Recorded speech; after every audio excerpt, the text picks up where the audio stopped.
Bonjour et bienvenue sur cet audio sur les rituels du féminin sacré que j'ai intitulé donc les rituels du féminin sacré, la lune, Dieu et déesse. Alors c'est un audio qui me semble important à faire passer aujourd'hui dans la matière, publiquement, sur les dérives qu'il peut y avoir dans tous ces rituels et les conséquences qu'il peut y avoir dans nos vies. Et parfois, en voulant se faire du bien, on peut se faire plus de mal.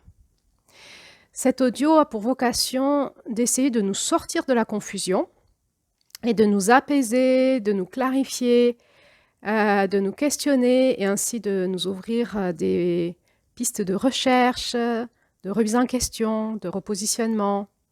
Et c'est plutôt un audio qui est là pour nous soutenir que pour dénoncer et critiquer. C'est un audio qui devrait intéresser particulièrement toutes les enseignants ou enseignantes autour du féminin sacré, du féminin, du masculin, et qui ont tendance à avoir envie de proposer, de faire des rituels autour de ces notions-là. Et c'est un audio aussi qui intéressera particulièrement les personnes qui ont envie de participer à ces cercles, à ces stages, à ces enseignements. Et je vais ici donner des clés pour les uns et les autres. Alors, qui suis-je? Je suis Claire-Lise Lahut. Je suis psychosociothérapeute, c'est mon diplôme, on va dire. Je suis une ancienne infirmière aussi. Mais surtout, j'ai animé pendant 7-8 ans des groupes de femmes autour des 13 mères originelles. Donc, c'est un enseignement amérindien sur le féminin sacré de la Terre, la relation des femmes avec la Terre. Et si vous voulez en savoir plus et que vous ne me connaissez pas, eh bien, sachez que vous êtes sur un podcast qui parle de ça depuis janvier, où je passe tout mon enseignement autour de ces notions-là depuis janvier. Et la toute dernière audio, juste avant celle-là, m'a parlé exactement de ce qu'on fait là, ici, dans cet audio. Donc, je vous invite à l'écouter, cet audio qui s'appelait La toile de la sororité. L'audio que je fais aujourd'hui est en lien avec une série de 10 audios que je fais donc sur cette fin octobre pour nous permettre et permettre à ceux et celles qui me suivent depuis un moment ou ceux et celles qui se sont intéressés à cette notion de l'énergie d'octobre qui s'appelle dans notre enseignement amérindien la tisseuse, pour nous permettre d'aller beaucoup plus loin dans notre intelligence intérieure en lien avec cette tisseuse et de comprendre en réalité qu'est-ce qui se tisse dans la toile de l'intangible aujourd'hui au niveau sociétal, au niveau collectif, au niveau individuel et comment finalement sortir cette toile noire que j'ai nommée la toile noire de l'intangible pour pouvoir recréer à partir de la toile de lumière notre futur. Donc, il y a eu tout un tas d'audios en amont qui ont parlé de tout ça. Je vous invite à aller les écouter si ces sujets-là vous intéressent. L'appel que j'ai eu à faire cet audio est en lien avec beaucoup de témoignages que je reçois de femmes qui participent à des cercles de femmes, divers et variés avec divers enseignements, et où à des moments, il y a quand même, elles se posent des questions sur ce qu'elles vivent, et le hasard, entre guillemets, on va dire, c'est comme ça fait qu'elles m'en parlent. Et effectivement, je m'aperçois qu'il y a quand même beaucoup de choses qui sont peut-être un peu parfois graves, dangereuses, et il me paraissait important d'avoir un audio qui clarifie tout ça. Je parle aussi là de ce que moi j'ai vécu et en tant que participante depuis 15 ans. Ça fait 15 ans que je travaille sur ces sujets-là de manière personnelle. J'ai vécu des trucs super, vraiment des trucs super, avec des professionnels de qualité qui m'ont vraiment permis de monter en puissance rapidement et de me trouver. Et j'ai aussi vécu des choses pas sympas avec des personnes, des professionnels de non-qualité, je dirais, de qui je me suis vite séparée parce que je sentais que je perdais mon temps et mon énergie. Aussi dans ces années où il y a comme un fleurissement des salons bien-être, des salons sur le féminin, des techniques, des méthodologies, des propositions diverses et variées sur plusieurs thèmes autour de ce sujet-là, et où on m'a souvent sollicité pour faire partie de ces salons ou de ces stages et où en fait moi, en me branchant à la Terre, en écoutant ce que me disait la Terre me disait souvent non, non, c'est pas ok, c'est pas intègre, c'est pas des énergies intègres. Donc j'ai refusé souvent et aujourd'hui, avec la tisseuse, je réexplore ça en me disant pourquoi, qu'est-ce qu'on est en train de tisser en France aujourd'hui et pourquoi comme ça la toile du féminin n'est pas intègre. Qu'est-ce qui se passe? C'est dommage, c'est dommage. Ça serait tellement plus chouette si on pouvait tisser ensemble une toile de lumière autour du féminin. Donc c'est une grande question et à travers cet audio, je vais essayer de, de, de, de vous transmettre en fait ce que je reçois de la tisseuse, de qu'est-ce qui se passe aujourd'hui. D'autre part, je supervise aussi moi des femmes qui font des cercles de femmes ou des groupes de femmes. Et j'ai donc, depuis quelques années, et j'ai donc un peu de recul pour voir les difficultés qu'elles rencontrent et m'apercevoir des difficultés que crée aussi notre écosystème. Parce que l'écosystème dans lequel on est, cette matrice, j'ai appelé ça dans les autres audios le champ morphogénique dans lequel on baigne. Et on peut dire qu'il y a un égrégore, on va appeler ça comme ça, l'égrégore du féminin sacré ou du féminin, ce qui crée un champ morphogénique dans lequel on baigne, c'est-à-dire cet écosystème nous agit et nous fait croire des choses et on est pris au piège par cette toile du mensonge. Et finalement, au lieu de servir le féminin, on le détruit sans s'en rendre compte. C'est ça qui est dommageable. Et finalement, en supervisant ces femmes, je m'aperçois de plus en plus de la difficulté qu'elles rencontrent, qui sont vraiment des difficultés liées à leur propre chemin initiatique qui n'est pas en place face en fait à ce tsunami extérieur qui nous embarque. Comment rester comme un pilier en place quand on a un appel? Comment rester là et diffuser plus de lumière que d'ombre dans cette actualité? Alors, je vais essayer il va y avoir plusieurs étapes dans cet audio. Je vais essayer déjà de vous parler justement d'où vient cette confusion. Qu'est-ce qui se passe dans le monde tangible aujourd'hui, dans ce monde du féminin sacré? Qu'est-ce qui se passe dans l'intangible? J'en ai déjà parlé, on va en reparler de manière plus précise encore là, autour du féminin. Qu'est-ce qui se passe pour les animatrices? Je vais aussi donner des conseils, comment reprendre conscience de ce que vous vivez en tant qu'animatrice, facilitatrice, enseignante, appelez ça comme vous voulez. Et je vais donner des clés pour les participantes qui veulent participer à cet éveil du féminin. Comment savoir si vous êtes avec des personnes de qualité compétentes qui vont vraiment vous aider à vous éveiller à votre féminin, ou si vous êtes avec des personnes qui sont dangereuses pour vous et qu'il ne faut pas continuer à participer à leurs prestations parce que vous pourriez être en danger à un moment dans votre espace sacré. Et puis, je parlerai ensuite de ces notions de dieu et déesse. Qu'est-ce que c'est? Tous ces rituels qu'on fait avec ces dieux et déesses. De la lune qui a une place majeure autour du féminin sacré et des risques énormes que l'on a aujourd'hui de se connecter à la lune.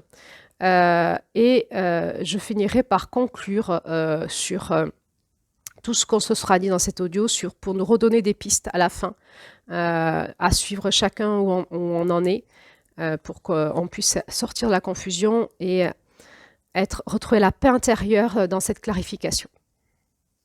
Alors, il me semble que c'est un audio qui est important pour tout le monde, alors n'hésitez pas à la partager à vos enseignantes, facilitatrices, animatrices autour du féminin, à vos copines qui font aussi des cercles, qui participent à des cercles, des formations.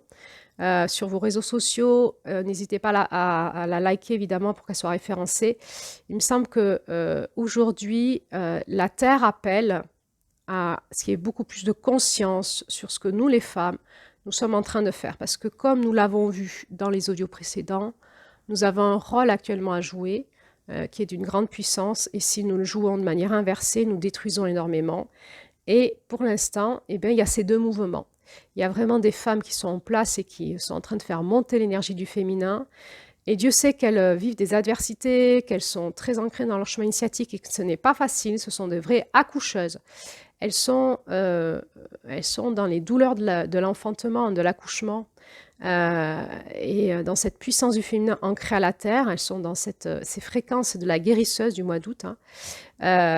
Et donc, notre travail, c'est peut-être de nous relier à elles et de nous aussi devenir des accoucheuses du féminin. Et ça nous demande un vrai appel, c'est-à-dire répondre à un vrai appel intérieur. Et si on ne l'a pas, il ne faut pas aller le faire. Donc, d'où vient cette confusion que nous vivons autour du féminin sacré aujourd'hui? Alors d'abord, est-ce que vous savez qu'on vit une confusion? Parce qu'il est possible que vous avez l'impression, au contraire, qu'il y a un éveil, que tout d'un coup, tout est révélé, qu'il y a une grande libération qui se fait, on peut aller faire tout un tas de rituels avec des déesses d'autres cultures, du chamanisme du féminin, qu'on peut faire tout un tas de choses et que c'est une grande libération, un grand éveil. Et peut-être que vous vous dites, mais c'est quoi cette histoire de confusion? On n'est pas du tout en confusion, au contraire, c'est un grand kiff qu'on est en train de vivre.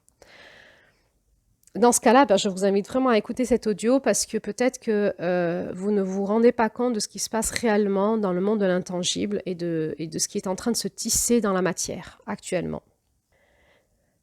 Donc, il y a eu une libération des mœurs, on va dire, de la religion et du féminin dans les années 1970. Et ça a été comme effectivement une porte qui s'est ouverte dans le monde où les femmes, tout d'un coup, ont pu se libérer et libérer aussi, retrouver aussi leur spiritualité.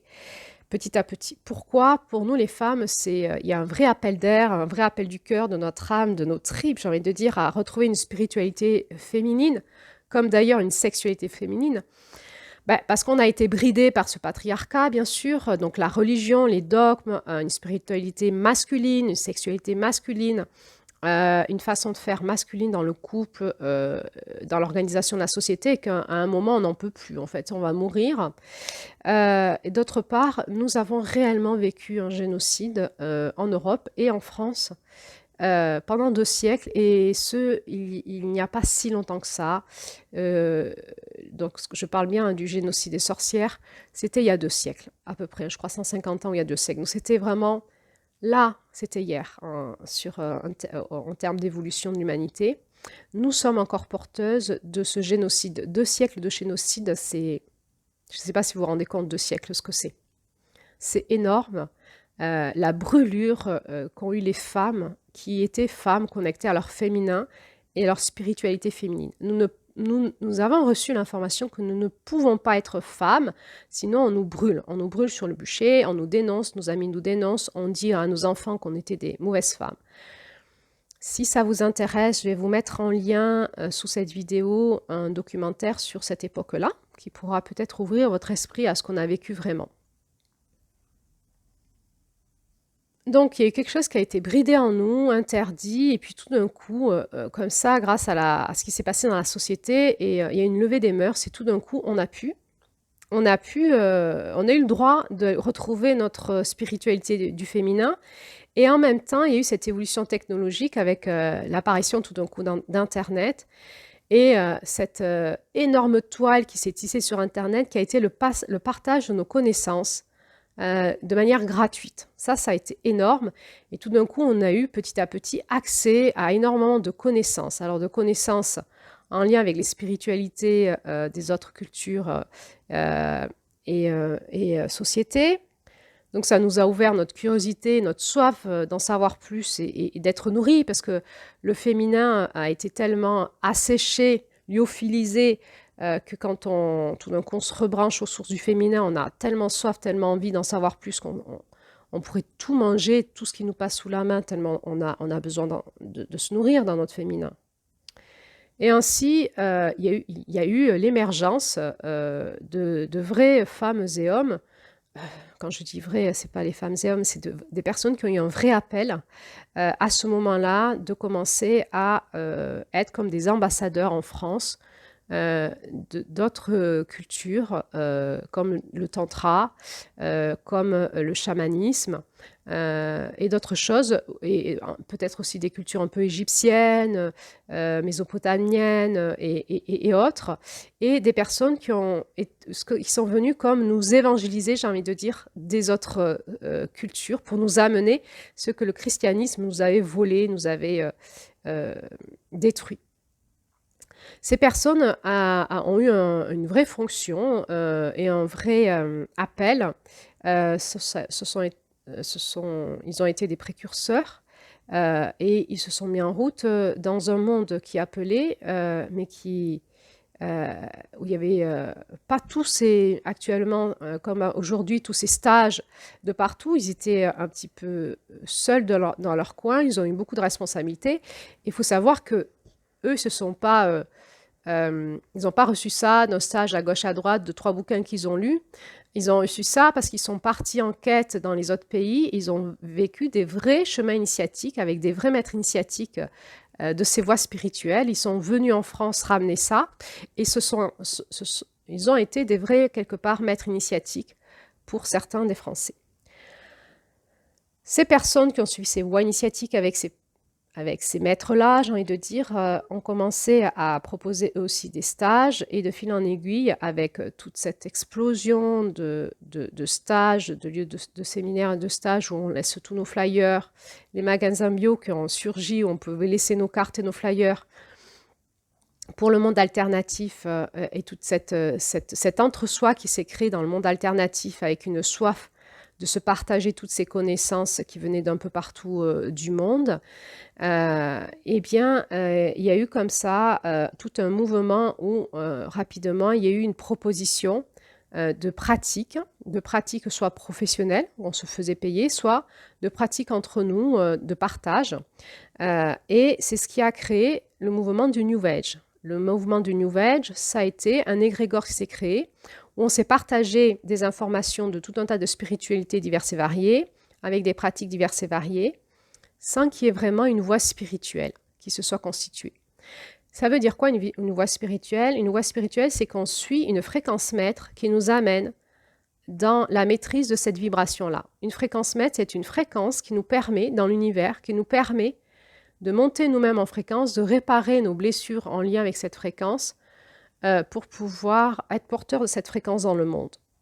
Et donc, suivre une voie spirituelle, c'est suivre un maître initiatique qui est en lien avec cette fréquence, ou directement être lié à cette fréquence maître si vous-même vous êtes un maître initiatique, et suivre ce chemin qui dure plusieurs années, des fois même plusieurs dizaines d'années, et qui va nous amener à nous éveiller à cette fréquence-là.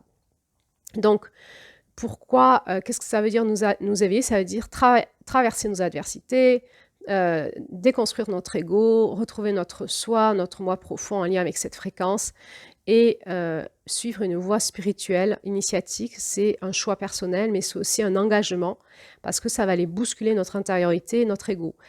Le fait qu'il y ait des pratiques dans cette voie et le fait de répéter, le fait qu'on ait un chemin spirituel à suivre et qu'on ait quelqu'un qui nous guide, va nous permettre d'y arriver. Tout seul, on n'y arrive pas parce que automatiquement, on va se faire avoir par notre ombre et notre ego et nos blessures, et on va arrêter.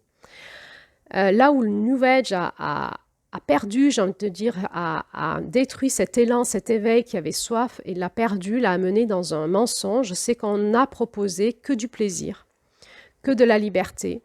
Et du coup, on s'est affranchi de là où on avait été trop contraint dans la religion, qui étaient justement des contraintes que crée une voie spirituelle et de la discipline que ça demande. On s'est affranchi de la discipline, des contraintes, et on a voulu prendre un petit peu de tai chi, par exemple, chinois là plutôt d'ayurvédique de l'Inde, là plutôt du chamanisme, un peu aussi de christique, et on fait comme ça une tambouille en nous-mêmes, et on n'a plus de voie initiatique, on se fait complètement avoir, c'est-à-dire que notre âme, c'est notre âme qui a soif de cet éveil spirituel. On va lui donner à manger comme un apéritif de petites choses, mais on ne va jamais aller lui proposer de se nourrir totalement. Donc notre âme a toujours soif, et ça va générer quoi? Ça va générer un sentiment un moment de tourner en rond et on ne va plus y croire. Parce qu'en fait, ce bien-être qui s'est créé au démarrage, par toute cette rencontre de toutes ces personnes qui sont en quête et cet entre-soi où tout d'un coup on a l'impression d'être dans une grande famille spirituelle, hein, en recherche, ça va créer un entre-soi. Et cet entre-soi, il va créer ce phénomène d'entropie. Et ce phénomène d'entropie, c'est quoi? C'est quand on est dans un système clos sans qu'il y ait quelque chose qui vient de l'extérieur, eh bien, ce système va petit à petit s'homogénéiser et va aller vers la mort. Donc, effectivement, au démarrage, dans tout cet appel New Age, on avait l'impression qu'on n'était pas dans un système clos parce qu'on appelait, on rajoutait plein d'initiations de plein de spiritualités. Ce qui fait l'entre-soi, c'est la croyance que, en se donnant du plaisir, de la liberté et en prenant que du bien-être de toutes les cultures différentes, nous allons nous éveiller et nous sommes meilleurs que les autres. Et ça a créé une nouvelle religion avec des croyances. Donc parce qu'il a fallu homogénéiser cet entre-soi, donc des grandes croyances générales sur le bio, sur le gluten, sur tout un tas de choses, pas manger de viande, etc., etc. Puis il a commencé à avoir le système de la bienveillance et on s'est mis en route petit à petit, on s'est fait piéger dans une forme de religion. Alors, là où c'est bien fait, c'est qu'il n'y a pas de prêtre dans le New Age. C'est-à-dire est prêtre la personne qui fait son stage ou son enseignement, c'est la grande prêtresse à ce moment-là. Mais ensuite, les personnes repartent chez elles et elles suivent la voie qu'elles veulent. Alors, c'est bien et pas bien. C'est bien parce que ça nous permet justement de ne pas tomber dans quelque chose qui pourrait être une dérive sectaire, même s'il y en a beaucoup, beaucoup, beaucoup. Du coup, le piège, il y a toujours les inversions, hein. Parce que effectivement, c'est vraiment l'espace des faux maîtres et des gourous, hein, le New Age. Donc, on va piéger les âmes naïves là, et elles vont se faire embarquer dans un mouvement initiatique qui est finalement sectaire. Et il y en a beaucoup, hein. Il y en a beaucoup. Moi, j'ai au cabinet beaucoup de clients qui me racontent tout ce qu'ils ont vécu dans ce monde-là, hein. Ils ont vécu vraiment l'enfer, hein. Et on doit aller... C'est tout cassé dans leur espace spirituel, hein. Il y a beaucoup d'emprise, c'est terrible en fait, hein. C'est pas un petit avertissement que je mets là. Donc, je reviens sur le fait qu'il n'y a pas de grands maîtres ou prêtres ou prêtresses et que donc on est libre. Et donc ça, c'est un avantage. L'inconvénient, c'est qu'on ne vivra jamais une voie initiatique et que dès que on est confronté à une forme d'autorité, de confrontation à notre inconfort, à notre ego, dès qu'on est confronté à cette roue de l'autonomie, hein, où l'avantage d'avoir un enseignant ou un maître initiatique, c'est d'être confronté à une forme d'autorité avec laquelle on va pouvoir travailler pour aller chercher son indépendance et son autonomie. Or, tout le chemin d'éveil, c'est ça, c'est d'aller chercher son indépendance et son autonomie. Et dans le monde du New Age, on retrouve que des personnes dépendantes qui veulent téter le sein de maman, prendre les bonnes choses et qui ne veulent pas aller dans leur autonomie. L'autonomie, c'est la discipline personnelle, c'est avoir cette capacité dans notre kundalini, dans notre énergie de vie intérieure, vraiment c'est énergétique, notre kundalini, d'avoir une capacité d'autonomie telle qu'on peut tout seul se dresser, j'ai envie de dire, droit dans le monde de l'ombre qui est actuellement, que je nommerais face aux démons en fait, hein. Nous avons l'autonomie quand nous sommes indépendants de nous dresser seuls face à ce monde et de pouvoir avoir la maîtrise de notre propre énergie, de notre propre autorité personnelle de manière énergétique. Ça, c'est une phase d'éveil. C'est une phase d'éveil. Mais pour arriver là, il faut avoir basculé dans l'indépendance, c'est-à-dire dans cette force intérieure de maîtrise du monde tangible et intangible. Et pour ça, eh ben, il faut avoir vécu une voie initiatique et souvent s'être confronté à un maître. Donc, qu'est-ce qui se passe finalement? Eh bien, il y a un fleurissement de tous ces stages proposés, beaucoup de personnes qui vont à ces stages, donc les personnes qui proposent des stages peuvent en vivre. Les personnes qui vont au stage, ben, c'est leurs copines, hein, ça devient à la mode en fait, hein, ça devient C'est comme aussi du loisir. C'est plus un appel intérieur, c'est un peu comme du loisir. On peut faire un peu de tantra là, un peu de chamanisme ici, on peut suivre une conférence là, etc., etc. Et c'est encore une fois très bien. Moi aussi, je le fais. Et attention, parce que il y a énormément de faux maîtres, on peut se faire embarquer. Et ça appelle souvent les personnes qui sont quand même assez naïves, hein. C'est quoi les personnes naïves? C'est les personnes qui n'y connaissent rien, et c'est normal, et qui ont envie de connaître. Il faut bien démarrer un jour, et quand on démarre, on n'y connaît rien, c'est normal. Et donc c'est super parce que comme il y a un vrai appel d'air et que les personnes ont une vraie envie de retrouver une spiritualité, eh bien il y a beaucoup de personnes naïves qui sont joyeuses de se retrouver dans des espaces où il n'y a pas de cadre et où elles vont se faire happer, avoir. Et avant qu'elles s'en rendent compte, parfois il faut beaucoup de temps. Beaucoup de temps. Parce que la toile se tisse, cette toile de l'ombre, et aussi bien l'animateur ne s'en rend même pas compte de ce qu'elle est en train de tisser une toile d'ombre, ou à un moment, on partait d'une toile de lumière et il y a eu quelque chose qui a vrillé dans l'énergie.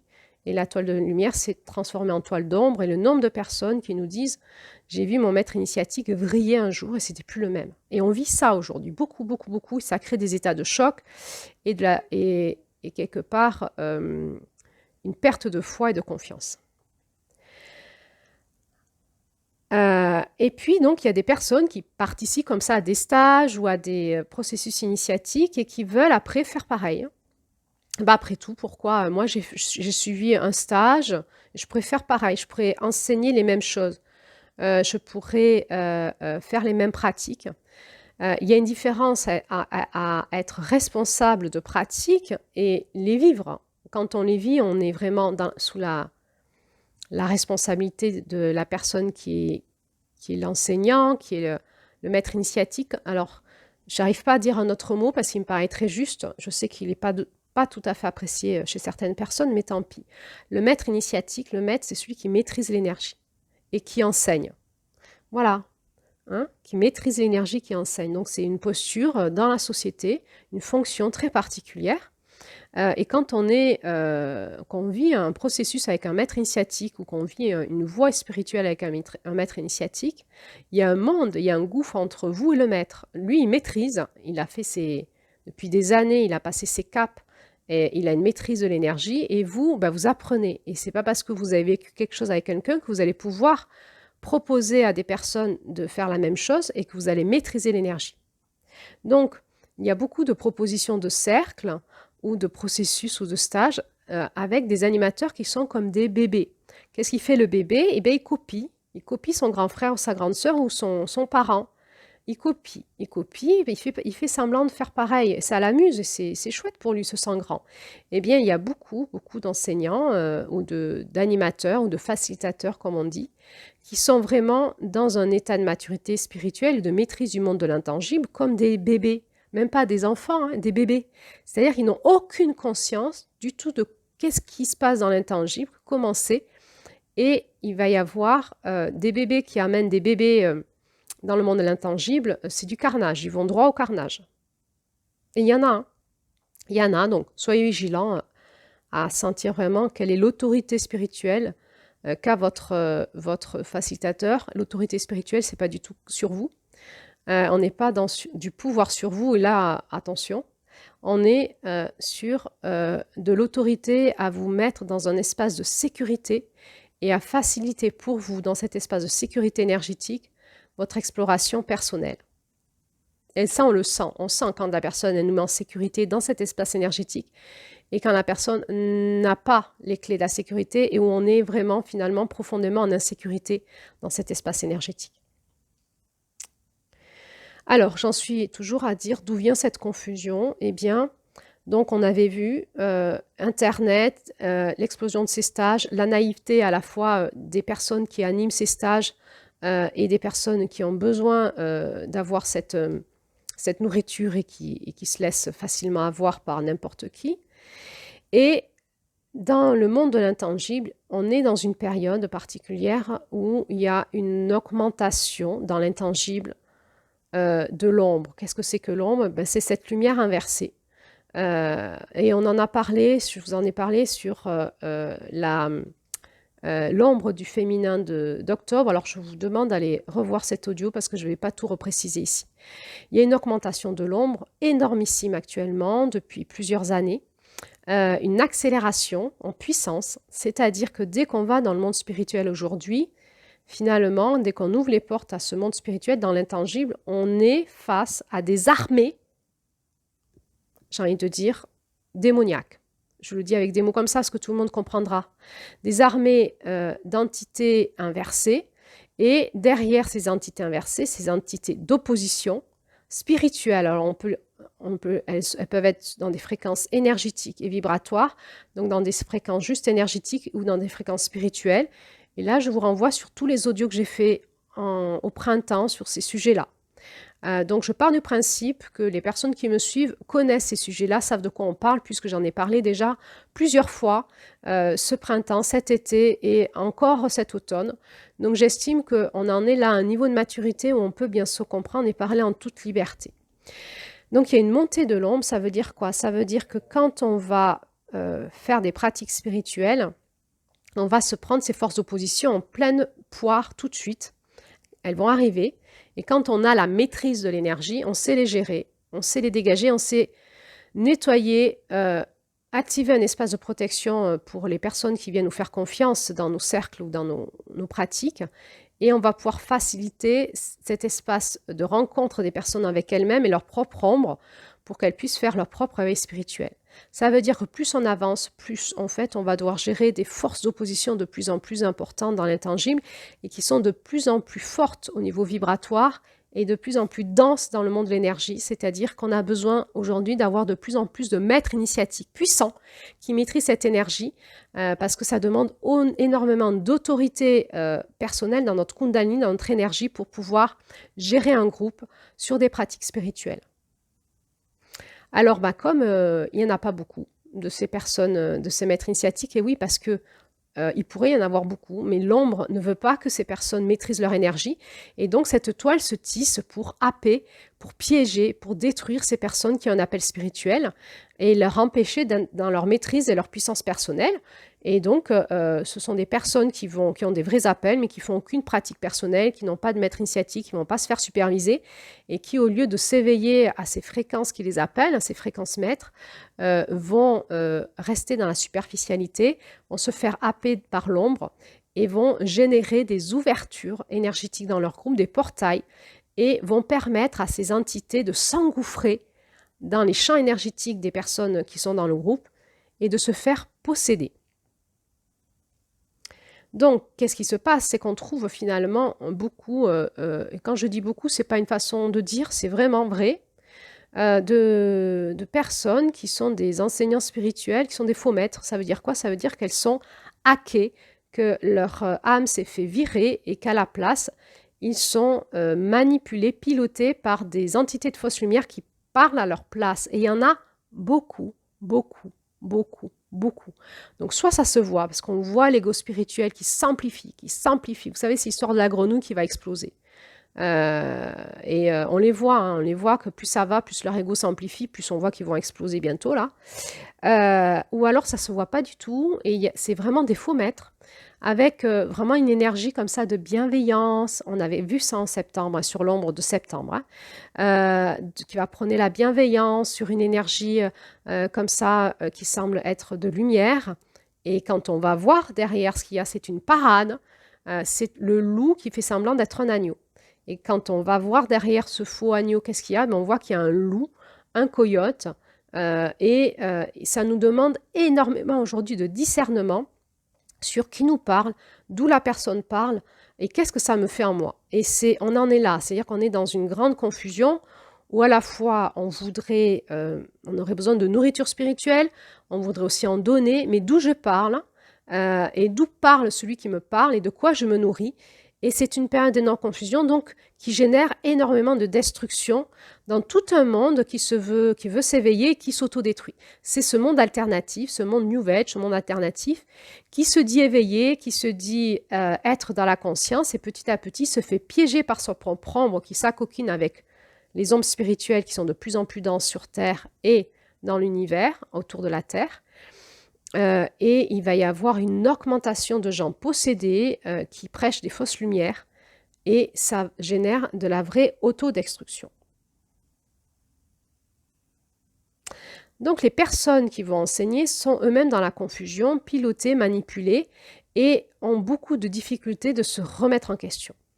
On va voir chez ces maîtres initiatiques, ces enseignants, ces facilitateurs, à un moment, l'ego apparaître. Leur ego s'infiltre partout et c'est normal. Hein. On a tous un ego qui s'infiltre partout. Quand on a la maîtrise des énergies spirituelles, on le sait. C'est pour ça qu'on va chercher toujours l'humilité et de se faire superviser.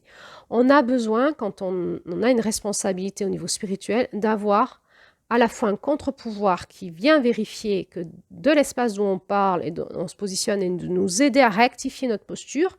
On verra que ça, c'est l'énergie de novembre. Rectifier la posture, la supervision, rectifier la posture et vouloir qu'on me rectifie ma posture quand je suis en supervision ou quand un élève me pose une question. Je dois, quand je suis enseignant spirituel, tout de suite checker est-ce que je ne suis pas dans une confusion mentale, dans une confusion psychologique, émotionnelle, spirituelle et est-ce qu'on n'est pas en train de me rectifier ma posture. Donc, les personnes qui vous enseignent, qui ont un ego qui s'enfle et qui n'ont pas de capacité de remise en question quand vous leur posez des questions ou quand vous leur demandez des précisions ou quand vous leur dites « moi, je suis en train de vivre avec toi un truc qui n'est pas OK » et c'est OK de ne pas vivre un truc OK avec quelqu'un. Ce qui n'est pas OK, c'est de ne pas pouvoir le dire, que la personne ne puisse pas rectifier. Parce qu'on se fait actuellement, il faut savoir qu'on peut plus se baser sur les enseignements anciens. C'est-à-dire que sur tous les enseignements ancestraux, et aujourd'hui, ce qu'on vit aujourd'hui dans les fréquences de l'intangible, ça a tellement bougé, changé que les enseignements anciens sont juste une piste, j'ai envie d'ancrage, de décollage, mais aujourd'hui, on est tous, je veux dire, ceux qui sont responsables du monde spirituel, sont tous en train de bouger et de vivre leur propre initiation pour changer de fréquence. Donc, je vous renvoie aux vidéos que j'ai fait sur la cymatique, sur la géométrie de l'univers, l'introduction à la géométrie de l'univers, pour vous dire que nous sommes en train de changer de fréquence et que nous sommes tous dans une zone de chaos et qu'il n'y a pas que les maîtres initiatiques, la plupart vivent l'initiation du chaos et la maîtrise du chaos. Et donc, nous passons tous une période qui est spécialement difficile. Nous devons, par des pratiques personnelles et beaucoup d'humilité, accepter dans ce chaos de se refaire positionner pour retrouver une posture beaucoup plus alignée avec les fréquences de vraie lumière, celle à laquelle on a fait allégeance dans notre cœur et dans notre âme. Comme il y a énormément d'appels à cette spiritualité et du coup qu'il y a une possibilité d'en vivre, eh bien ça donne une place aux personnes qui enseignent, une place de maître et de faux maître parce que souvent elles ne maîtrisent rien et ça va générer du narcissisme. Hein. J'ai une place, on me regarde, on me dit beaucoup merci, gratitude, parce qu'on peut tout à fait avoir l'intelligence de créer des rituels ou des choses sympas, donc les gens ils sont sympas, vous mettez une belle musique, un peu de bougie, de la beauté, vous créez de la poésie, de la danse, et les gens ils sont sympas, ils vous disent merci, et vous, petit à petit, vous allez vous faire piéger par votre faille narcissique. Et il y en a énormément aujourd'hui, c'est vraiment, j'ai envie de dire, on peut reconnaître si on a affaire à un vrai maître spirituel, c'est-à-dire quelqu'un qui maîtrise vraiment l'énergie qu'il prêche, si on voit que sa faille narcissique n'est plus là. C'est-à-dire qu'il a passé le cap de décembre. La faille narcissique, c'est l'énergie de décembre, c'est-à-dire qu'il a finalement fini son initiation et qu'il est dans sa 13e ère, je veux dire dans son centre, où il a pu intégrer la totalité de son initiation personnelle et qu'à ce niveau-là, il a, on va dire, l'autorité pour pouvoir enseigner à des élèves ou à des stagiaires en toute sécurité ce qu'il maîtrise. Ça ne veut pas dire qu'il a fini son chemin, ça veut dire qu'il a un cycle de maîtrise qu'il peut transmettre et qu'il est en train de vivre un nouveau cycle d'apprentissage et là-dessus, il ne peut pas transmettre parce qu'il ne maîtrise pas cette énergie-là. Donc, quelqu'un qui a fini son cycle de maîtrise, il a dépassé sa faille narcissique Et il est assez à l'aise avec les remises en question, avec son humilité, et il est assez à l'aise à se remettre en question. Dans la spiritualité, il n'y a pas de croyance, il n'y a pas de vérité, il n'y a que des explorations infinies, éternelles, et des remises en alignement régulièrement parce qu'on se fait dévier. Et ça, on le sait, on est tranquille avec ça quand on se fait dévier, on est tranquille avec ça. On ne cherche pas à être impeccable. On a donc la maîtrise de l'énergie de novembre, on verra ça prochainement, et de l'énergie de décembre. C'est-à-dire qu'on est arrivé à la fin de notre initiation, on en a la maîtrise et on est OK et tranquille avec ça, et on aime bien se remettre en question et se réaligner. Donc, on va chercher de la supervision et on va écouter très attentivement les questions de nos élèves. Et on va être à l'aise de dire, je vais aller poser ça en supervision parce que je n'ai pas la réponse. On est aussi très à l'aise de dire à nos élèves, je n'ai pas la réponse, je vais mettre en écoute et on va avancer ensemble là-dessus. Donc, on va retrouver chez ces enseignants de l'ego, du narcissisme, mais aussi de l'ego spirituel. L'ego spirituel, c'est une autre forme d'ego, spécialement sur la spiritualité, qui dit « je sais et je vais vous enseigner, et j'ai une forme de vérité, vous ne savez pas, et c'est moi qui sais ». Quelle est la différence entre le maître qui sait et l'enfant qui ne sait rien, et un enfant peut on sait quand on est parent que l'enfant peut croire savoir et qu'on lui dit tu comprendras quand tu seras grand, on sait que c'est vrai, qu'il ne peut pas savoir là. Donc effectivement, parfois, un maître spirituel peut finalement dire à son élève ou à son stagiaire ou à son... On prend beaucoup de pincettes aujourd'hui pour dire quelque chose qui est simple. Il y a des élèves qui veulent apprendre et il y a un maître qui enseigne. Mais ça, aujourd'hui, dans le monde New Age, c'est plus possible, plus d'autorité, on va être libre et tout. Donc, il faut prendre des détours et des détours pour dire des mots qui veulent dire la même chose. Donc, les apprentis, les stagiaires, voilà, moi, je vais simplifier, vous dire maître-élève. Moi, je m'en fiche en fait. Moi, je suis élève de maître. Hein. Moi, je veux bien apprendre. Je veux bien apprendre, me soumettre à l'autorité d'un maître et de continuer ma roue de l'autonomie et à un moment de reprendre mon indépendance grâce à ce maître et ensuite de le remercier et de partir. Voilà, moi, j'ai pas de problème avec ça. Donc, les mots que j'emploie, pour moi, ils sont simples. J'ai pas besoin de dévier les mots pour pas trop fâcher les égos. Si vous voulez suivre une voie initiatique, vous allez être un élève, c'est-à-dire que vous allez apprendre et vous allez être un apprenti, un élève, ce que vous voulez. Voilà. Mais à un moment, il va falloir accepter que vous ne savez pas et que vous êtes là pour apprendre. Et celui qui enseigne, eh bien, c'est toute la difficulté, c'est l'art de l'enseignement, c'est sa fonction. Il va apprendre à enseigner et c'est aussi une pédagogie. Parfois, on confronte, parfois, on laisse un peu de liberté, parfois on confronte. L'idée, c'est toujours d'amener la personne à grandir. Et là aussi, on se fait superviser, on apprend. Gérer un groupe, enseigner, c'est un vrai métier, c'est une vraie profession. C'est pas, tiens, moi aussi, je vais le faire, parce qu'on fait des erreurs. Et les groupes dans lesquels on est, c'est une catastrophe après. C'est-à-dire qu'on part sur une bonne intention et on va vivre le phénomène de l'autodestruction. Dans l'ego spirituel, la personne qui dit « je sais », eh bien, elle va s'enfermer dans un phénomène d'entropie et elle risque de vous amener à la mort. Dans la spiritualité, on a acquis un certain niveau de degré de maîtrise de quelque chose. Donc ça, on sait à peu près, on est supervisé, on sait à peu près. Mais on ne sait pas tout, des fois on peut se faire avoir. Et après, il y a plein de choses qu'on ne sait pas. Donc on apprend à se remettre en question et on peut juste faire passer ce qu'on sait, tout en laissant les personnes libres de vibrer avec ça et éventuellement, à un moment, de dire qu'elles ne voient pas les choses pareilles, c'est OK. Donc, cristallisation de l'ego personnel, cristallisation de l'ego spirituel, et puis on va finir sur les abus de pouvoir, parce que s'il y a trop de remise en question et d'opposition, quelqu'un qui est cristallisé en son ego et son ego spirituel va passer par l'abus de pouvoir, par son pouvoir que lui confère sa place pour soumettre les personnes à son autorité. C'est là où on va arriver sur ces fameuses dérives sectaires qui vont donner raison à l'État français, tout simplement.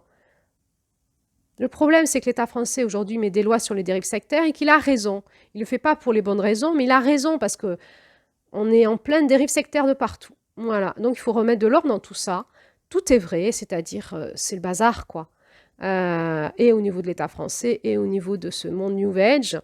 Oui, il y a des dérives sectaires, et oui, il y a des charlatans, et oui, il y a des innocents, des naïfs qui se font avoir, et oui, il y a des vrais manipulateurs, des vrais faux maîtres conscients, etc., pathologiques, pervers, psychopathes, ce que vous voulez. Et oui, il y a des gens qui sont au début naïfs, qui répondent à un appel, qui se font avoir parce qu'ils ne se font pas superviser, parce qu'ils se sont fait avoir dans leur naïveté par la toile de l'ombre, le tissage. Et puis, ça va générer dans cet entre-soi, ces personnes qui sont dans cet entre-soi, qui sont enseignants, qui pensent tout savoir, un sentiment de toute puissance.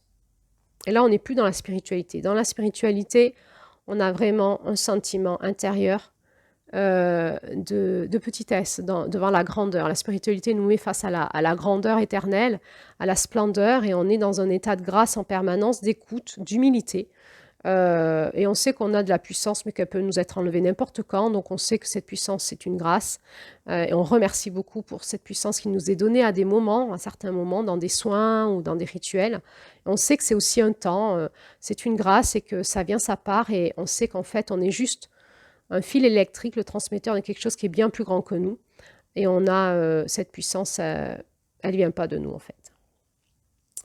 Ensuite, on va retrouver des personnes coincées dans un système, dans un égrégore, dans un système, et qui ne vont pas en sortir.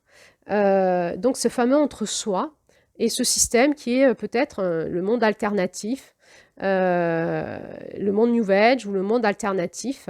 Et on va tourner dans cet entre-soi qui va s'autodétruire petit à petit par homogénéisation. Il va refuser la différence. Et aujourd'hui, nous avons un appel fort, je crois, de vraiment sortir de ce monde alternatif et de cet entre-soi, de ce New Age, pour vraiment reprendre dans l'individuel, en autonomie, la connexion chacun à notre propre cœur, à notre propre maître divin en nous, qui est, nous savons aujourd'hui, tous ces enseignements nous l'ont dit, que nous avons dans notre cœur nos fréquences maîtres à nous, qui nous sont propres. Et le seul chemin aujourd'hui qui me semble important pour tout le collectif, c'est que chaque personne puisse repartir dans son individualité et retrouver ses connexions à ses fréquences sources, pour sortir de la naïveté, grandir et pouvoir aller dans cet espace de co-création dans lequel s'appelle ce nouveau monde. Et ça sera un espace de co-création où nous aurons chacun retrouvé la maîtrise des énergies qui nous sont propres, c'est-à-dire nous sommes maîtres de notre propre royaume et nous savons maîtriser les énergies donc de l'ombre et de la lumière qui sont en lien avec nos propres fréquences de l'amour dont nous sommes porteurs.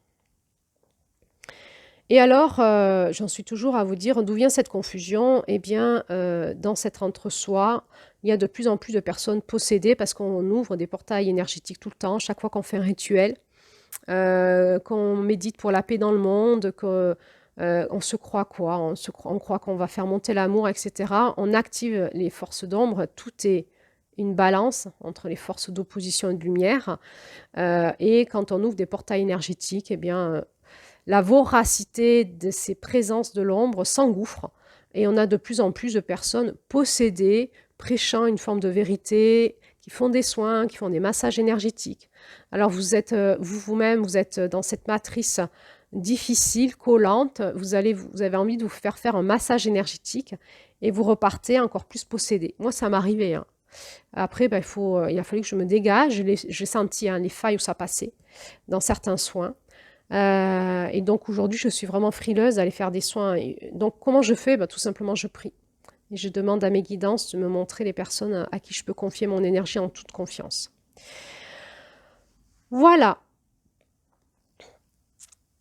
Alors, bon, on en est donc juste à se dire d'où vient cette confusion. Ben voilà, je vous l'ai dit, ça vient de tout ça. Alors, qu'est-ce qui se passe maintenant? J'ai envie de vous parler, qu'est-ce qui se passe dans le monde tangible, dans notre réalité? Eh bien, j'en ai déjà un petit peu parlé, je vais le redire d'une autre façon. Eh bien, oui, on a vraiment envie à la découverte. C'est un moment super, on dit, ouais, maintenant c'est bon, on peut y aller, on a envie de découvrir.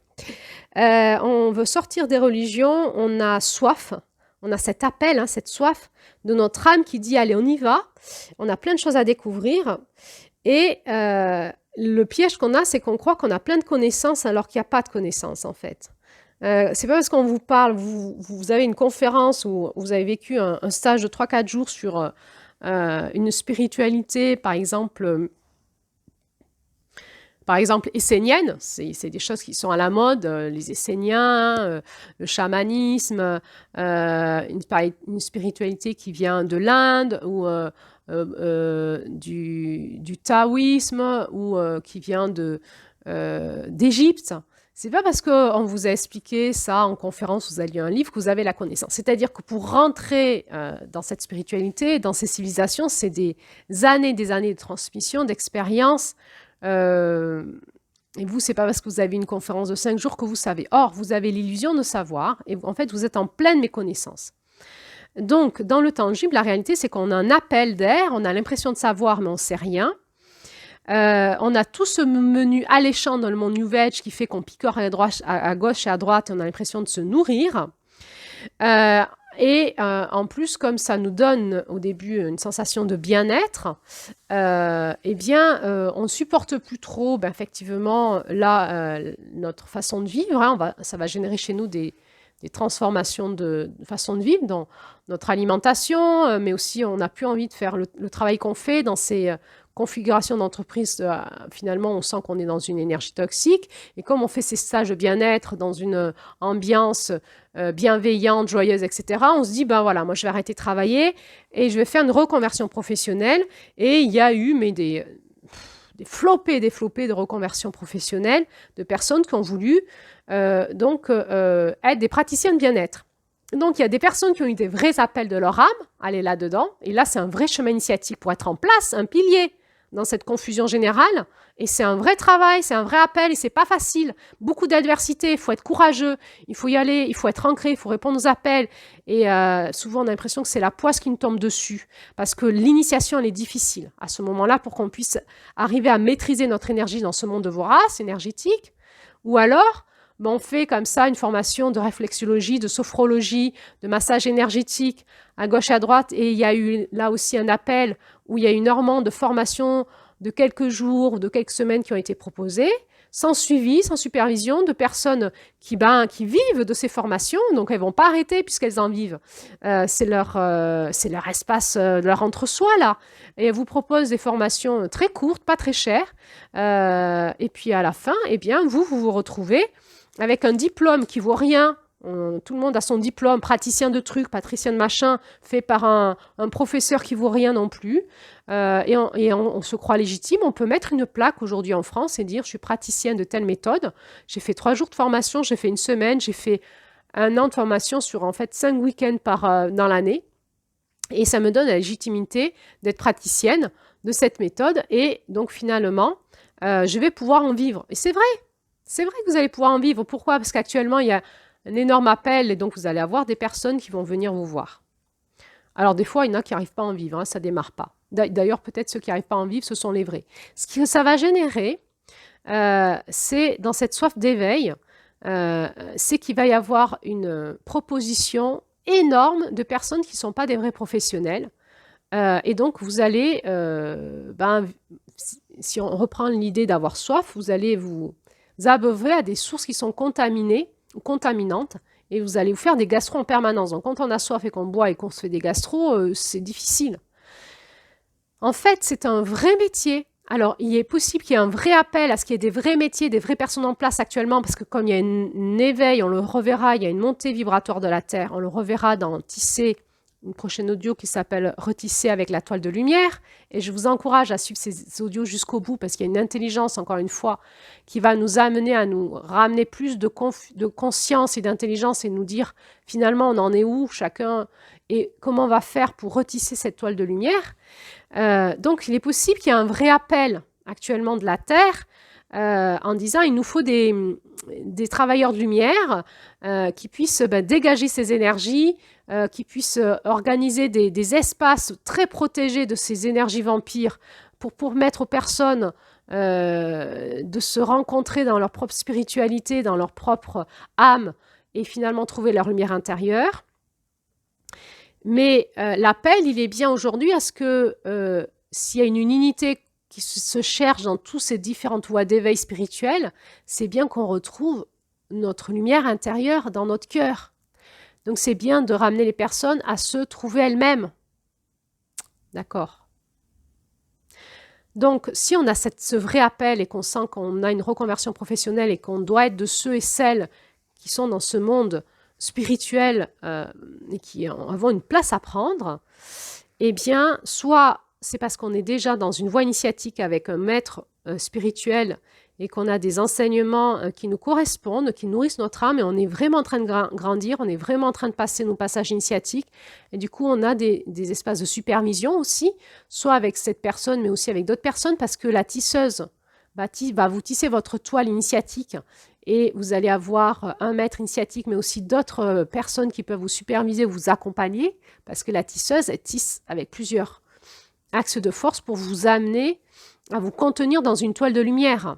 Donc vous êtes en place, vous savez que vous êtes en place et vous y allez. Et vous proposez et vous allez proposer à votre niveau de compétence, pas plus.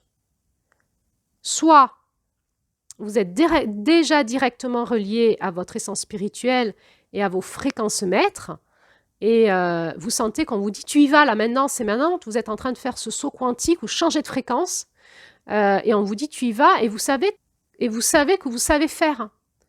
En tout cas, vous n'avez pas le choix et que vous allez vous faire guider.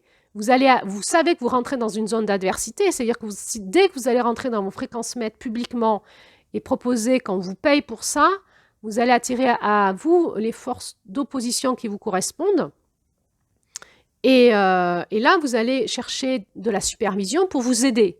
C'est-à-dire que la vie vous dit, allez, tu montes en puissance, tu peux le faire à ton niveau de compétence, pas plus. Mais il faut que tu te fasses aider pour avoir dans cette entraide, cette supervision, c'est-à-dire cet œil qui peut te supervision, hein, qui peut te dire, là, tu es en train de vivre ça, là, tu es en train de vivre ça, fais attention à ça, remets-toi en question sur ça, et là, tu en es où, et comment tu branches ta Kundalini, qu'est-ce que tu as vécu dans ce groupe, où c'est que tu en es avec ça, comment tu peux te repositionner, etc. On ne peut pas imaginer être dans le monde spirituel comme il est aujourd'hui seul.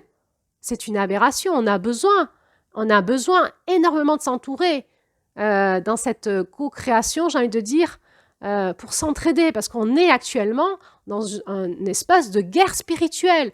Vous ne pouvez pas vous embarquer dans le champ de bataille tout seul. Vous êtes obligé d'être avec votre armée de lumière pour y arriver. Nous co-créons ensemble une force de lumière qui balaye cette force de l'ombre. Mais vous ne pouvez pas tout seul partir dans l'ombre et dire j'y vais, je maîtrise en autonomie. C'est impossible. Ça, c'est de la naïveté.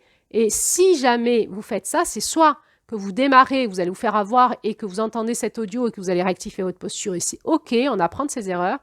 Et vous étiez dans la méconnaissance, on ne vous l'avait pas dit. Soit c'est que vous n'avez pas un vrai appel. Vous n'avez pas un vrai appel. Alors, je vais parler de ces personnes qui n'ont pas un vrai appel. Donc, elles n'ont pas un vrai appel. Ça veut dire quoi un vrai appel? Un appel de leur âme, un appel de leur fréquence, de la Terre, en lien avec leur signature fréquentielle. C'est-à-dire que la Terre, elle nous a pas dit c'est ta place, vas-y. Parce que tu sais le faire, parce que dans ton âme, ça appelle. C'est qui a dit vas-y? C'est votre ego. C'est votre ego. C'est je vais faire comme les autres, ça va être sympa. C'est rigolo, je vais avoir de l'argent, moi aussi j'ai envie de faire pareil, et puis parce que c'est votre narcissisme, ça va me donner une place, et pour plein de raisons cachées, qui peut-être au début semblent saines, mais quand la toile va se tisser petit à petit, on va voir que ce qui va passer dans la matière, ce n'était pas des choses très saines, et là, conseil, hein, faites-vous superviser tout le temps. Et c'est OK d'arrêter de dire finalement, ce n'était pas les bonnes raisons. J'ai pris une place qui n'était pas la mienne. Je ne sais pas faire, je ne sais pas maîtriser. Et je vais arrêter, je me suis trompée. Ça, c'est OK. Ce qui n'est pas OK, c'est de ne pas se faire superviser. Alors, on peut rectifier sa posture. C'est OK aussi de dire, j'avais commencé par dire je ferai ça. Et finalement, ce n'est pas ma place. Et je vais rectifier ma place et je vais proposer quelque chose qui me correspond plus à mon identité propre. Ça, c'est OK, mais faites-vous superviser pour savoir quelle est votre identité propre. Alors, dans cette identité qui nous est propre, notre identité professionnelle, si vous vous faites payer, c'est professionnel, c'est-à-dire que vous endossez une responsabilité professionnelle. C'est que vous dites aux gens, vous pouvez venir me voir, avec moi vous êtes en sécurité, je maîtrise ma compétence. Voilà, si vous ne faites pas payer et que c'est du bénévolat, eh bien, c'est quelque chose que vous faites entre amis et auquel cas, vous engagez moins votre responsabilité. Alors, cette identité professionnelle, elle est à trouver dans ce monde spirituel si vous pensez avoir une place. Alors, peut-être que ce qui vous appelle, c'est pas prendre une place spirituelle. C'est peut-être vous placer dans un cadre de faire découvrir aux autres des choses. Ça vous a intéressé, vous avez découvert des choses sur la spiritualité égyptienne, par exemple, et vous avez envie de faire passer cette connaissance, pas forcément de vous relier à ces dieux et déesses égyptiens, mais simplement, vous êtes dans l'espace de faire découvrir. Voilà, donc c'est plutôt de la culture générale. Attention de ne pas déraper, de vous connecter à ces entités-là, parce que là, on rentre dans le monde spirituel et vous ouvrez les portes. Un autre cadre qui pourrait être le vôtre, peut-être s'il n'est pas spirituel, c'est travailler, faire des groupes, par exemple, de travail, on va dire, psychologique et psycho-émotionnel avec, par exemple, des femmes, en utilisant des référentiels symboliques, des archétypes, de la spiritualité féminine, des dieux, des déesses, des mythologies, mais pour faire travailler les gens au niveau psycho-émotionnel et pas au niveau spirituel. Attention, donc il faut bien définir le cadre de votre travail et pas faire de rituel avec ces fréquences-là. Simplement, c'est des effets miroirs qu'on utilise pour travailler en nous certaines fréquences. Et puis, peut-être que vous êtes investi dans un travail spirituel avec une fréquence particulière. Admettons que vous travaillez actuellement dans votre vie avec la fréquence de Marie, de la Vierge Marie, de Marie, qui vous parle beaucoup. Donc, vous pouvez évoluer en autonomie avec ça. C'est votre propre spiritualité personnelle, mais ce n'est pas pour ça que vous allez en faire un outil professionnel. Vous ne maîtrisez pas, vous n'êtes pas une prêtresse de Marie. Donc, ça, c'est votre spiritualité personnelle. Elle ne doit pas influencer votre professionnel. Et si vous voulez travailler un espace spirituel en groupe, par exemple, que vous voulez faire un groupe de femmes autour de la fréquence de Marie, ça veut dire que vous êtes connecté en direct à cette fréquence et qu'elle vous guide. Donc, encore une fois, faites-vous superviser, mais si ce n'est pas l'appel de votre âme, vous allez avoir des retours de flamme, des retours de feu, parce que dans le monde spirituel, à un certain niveau, d'abord, il y a l'opposition, il y a la dualité. Donc, dès que vous appelez une fréquence de lumière, vous allez aussi attirer à vous les fréquences d'opposition à cette lumière. Donc, on sait gérer quand on est un praticien, je veux dire, du monde spirituel. C'est des choses qu'on sait gérer, parce qu'on sait le faire. Si on ne sait pas le faire, on va avoir le retour de flamme. Qu'est-ce qui va se passer?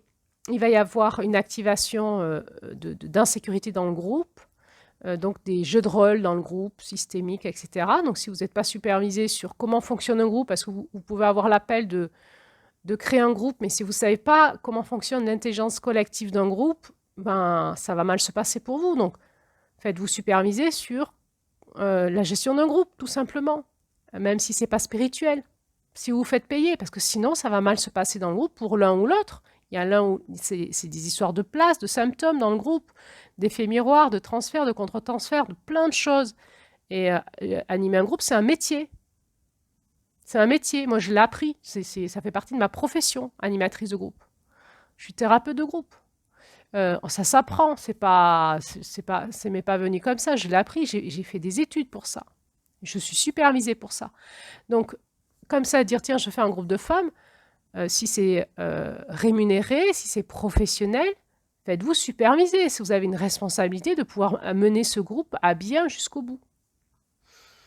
Sinon, qu'est-ce qu'il va y avoir dans le groupe? Il va y avoir, au lieu que ce soit, il y a un moment, ça va prendre, et à un moment, la sauce prend et ça va y avoir une destruction de ceux qui sont dans ce groupe, parce qu'ils vont vivre des chocs pas sympas et ensemble, et peut-être avec vous, et peut-être au niveau spirituel, ou l'un ou l'autre. Comme ça, en fait, de fil en aiguille, on participe, par ces expériences négatives, à une rupture de confiance avec ce monde-là. Et ça, c'est péjoratif pour les personnes qui bossent vraiment bien, qui sont des vrais professionnels. Parce que ça fait passer les personnes professionnelles comme des personnes, ça fait des amalgames.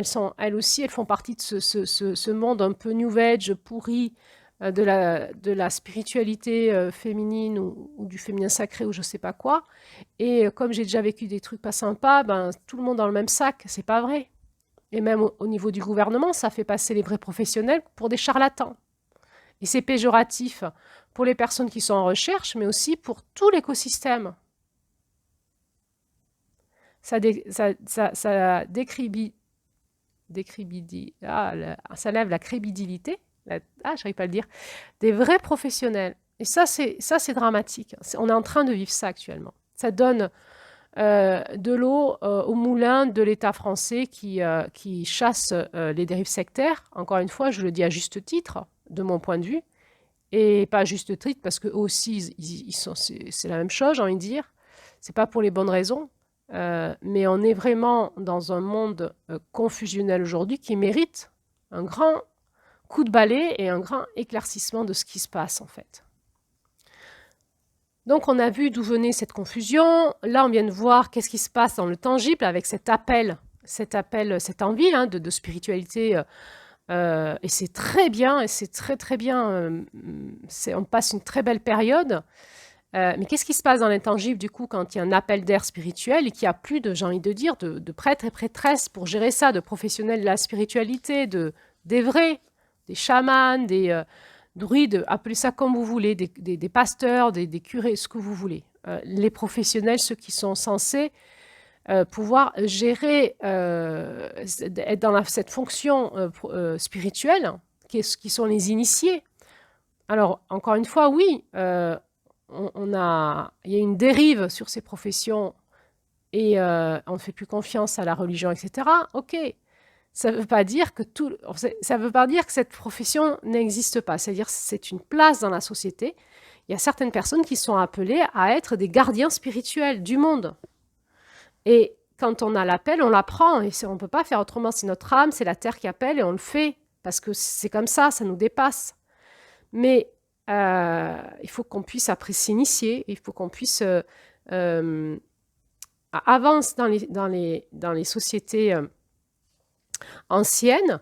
Par exemple, chamanique, c'était le chaman qui repérait chez les enfants celui qui avait le profil du prochain chaman. Il y avait un enfant ou plusieurs, mais souvent c'était un qui avait des facultés spirituelles depuis tout petit. Et cet enfant, il était initié par le chaman pour devenir chaman, point. Aujourd'hui, on peut avoir des facultés de médium, de guérisseur, etc., qui correspondent en fait aux facultés de la femme qui voit loin, hein, de celle qui est en face de nous sur cette roue chamanique, en face du mois d'octobre, et des facultés aussi d'août, du coup, suivant mon lapsus, qui s'appelle la guérisseuse. Alors, on peut avoir comme ça des facultés que l'on n'a pas développées parce que ce n'était pas possible dans notre famille ou dans notre contexte sociétal. Et un jour, on peut vraiment avoir l'appel, c'est-à-dire qu'il y a un moment où la vie l'appelle, l'écosystème, la Terre appelle en disant « on a besoin de gardiens spirituels dans ce monde ». Et c'est une place particulière de certaines personnes qui vont s'initier ou qui suivent déjà un chemin initiatique depuis un moment.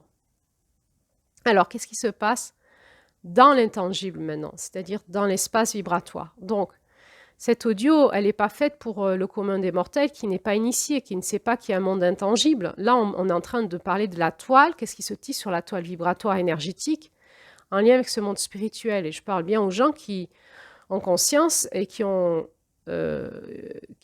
initiés, qui ont conscience qu'il y a un monde dans l'intangible qui vit. Et ce monde, quand on a une place spirituelle, notre rôle, c'est de le gérer.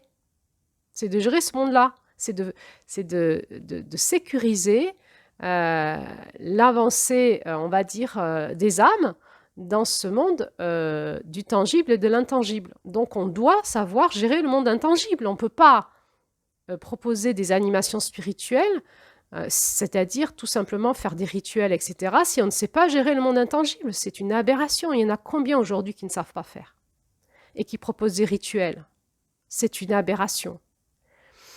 Donc qu'est-ce qui se passe? Eh bien, nous sommes dans une période où, dans cet appel spirituel, il y a aussi une montée en masse de cette ombre et on est face à des entités voraces en face. Et dès qu'il y a des portes qui s'ouvrent, ils s'engouffrent dedans. Donc, ces parasites énergétiques, hein, et encore une fois, je vous renvoie aux audios que j'ai fait en avril-mai là-dessus, je crois, au juin aussi, regardez, sur le monde de l'énergie. Les parasites énergétiques, ils n'attendent que qu'on se regroupe pour, en fait, nous manger en masse au niveau énergétique. Eux, ils se nourrissent de l'énergie des gens, de notre énergie de vie, hein. Donc, en fait, dès qu'on se regroupe pour faire de la spiritualité, ils sont là, ils attendent qu'on ouvre les portes. Pour eux, c'est comme un frigo, quoi. C'est comme un restaurant. On a créé un restaurant, ils sont là. Donc, ça nous demande une conscience de ça et savoir protéger nos groupes. On est responsable quand nous, on anime, de protéger nos groupes de ça, de mettre des espaces protégés pour qu'on puisse évoluer dans un espace sain, pour que les personnes puissent évoluer dans leur spiritualité dans un espace sain. Et comme ça, eh bien, de plus en plus, notre humanité est déconnectée de son âme par quelque chose de sociétal, mais aussi par le New Age. Et on a de plus en plus, une humanité zombie, dévitalisée, et qui, au niveau spirituel, n'a pas avancé, ne s'est pas éveillé. C'est pas vrai. C'est pas vrai. Donc ça génère une destruction de la conscience chez les personnes qui se croient éveillées, parce qu'en fait, ils sont manipulés à l'intérieur d'eux-mêmes, possédés. Possédés, ça veut dire quoi? Ça veut dire qu'ils n'ont plus la possession de leur conscience et de leur libre arbitre, et qu'il y a des énergies qui sont dans leur corps, mais aussi dans leur tête, qui parlent par leur tête et qui leur font croire des trucs. Et ça crée vraiment une illusion. Ça crée des croyances, une illusion, ça passe par l'ego spirituel, et on a l'impression d'être tout puissant. Ça va faire tourner en rond les gens qui sont en vraie quête, et ça va les décourager. Et puis, moi, je vais vous dire un truc, c'est que les vrais professionnels dans le monde de l'énergie et vibratoire, ceux qui passent leur temps à nettoyer les gens, et c'est mon cas, moi, j'ai envie d'arrêter ma profession maintenant, parce que je fais de l'exorcisme tout le temps, toute la journée. Je suis épuisée, en fait. J'ai plus envie de voir les gens, j'ai envie de dire aux gens, mais reprenez votre responsabilité. Si vous ouvrez vos champs énergétiques à n'importe quoi, c'est pas à moi de vous nettoyer derrière. Assumez, quoi. Moi, j'ai envie de travailler avec des gens qui veulent vraiment avancer, qui veulent reprendre la maîtrise de leur énergie et qui veulent avancer. Je ne suis pas la femme de ménage de tous les enfants qui sont comme dépendants de ces sucreries New Age alternatives et qui après arrivent en courant parce qu'ils sont pas bien. Et vous savez, ce qu'on trouve dans l'énergie des gens, c'est pas sympa du tout. C'est épuisant toute la journée.